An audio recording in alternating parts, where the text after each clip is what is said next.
Vanny qui a aussi plein de choses à nous dire avec le kit de survie mana. Et oui, un peu plus tôt cette fois-ci les amis. Et salut à toutes et à tous, c'est donc moi Vanny, votre guide à travers les méandres des projets, de la culture et de vos carrières artistiques.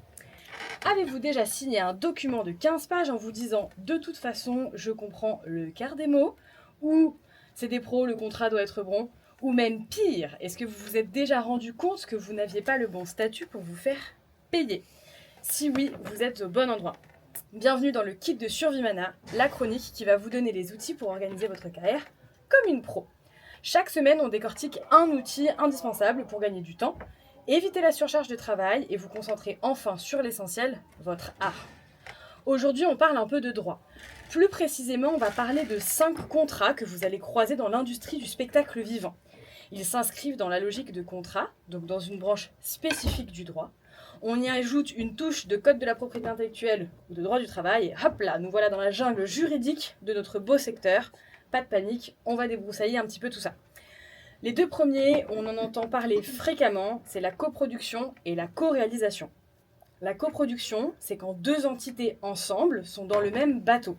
On partage l'argent, les moyens et les pertes la plupart du temps. Ce sont deux producteurs RIS qui décident de prendre le risque financier ensemble, un peu comme un mariage, et c'est pas pour rien qu'on signe des papiers dans ces trucs-là. Ensuite, donc, la co-réalisation.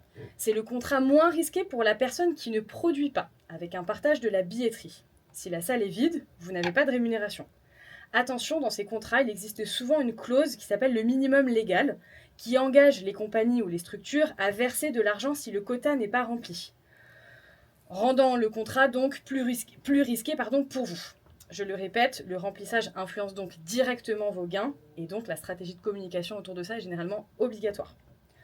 Prochaine catégorie, la cession. Vous vendez un pack, un peu tout compris, à un prix fixe.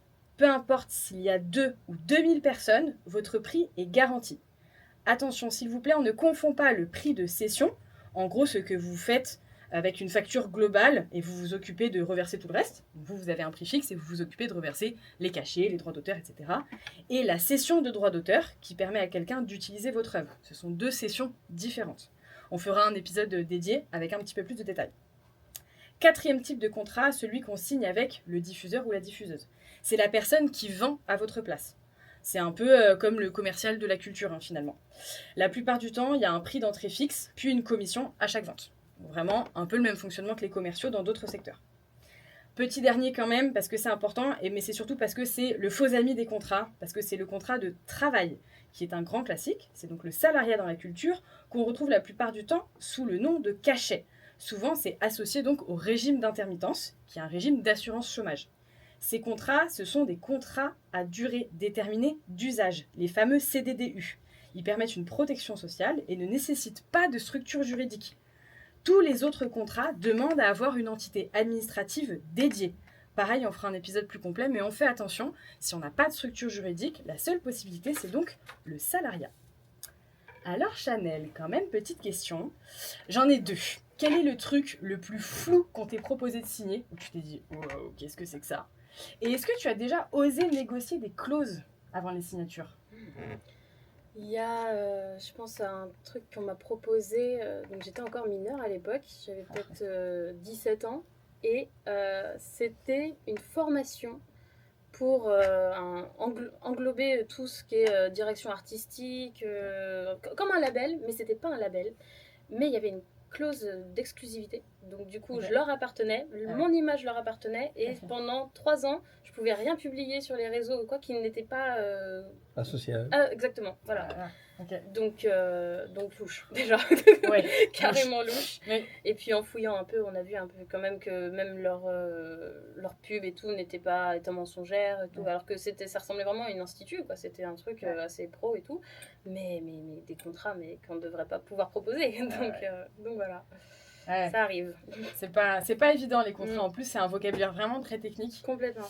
Je vous fais un petit récap du jour comme d'habitude. Donc, un contrat, ça détermine votre fonctionnement, votre part dans la prise de risque et votre rémunération. Apprenez à faire la différence donc entre coproduction, co-réalisation, diffusion, salariat et prix de cession.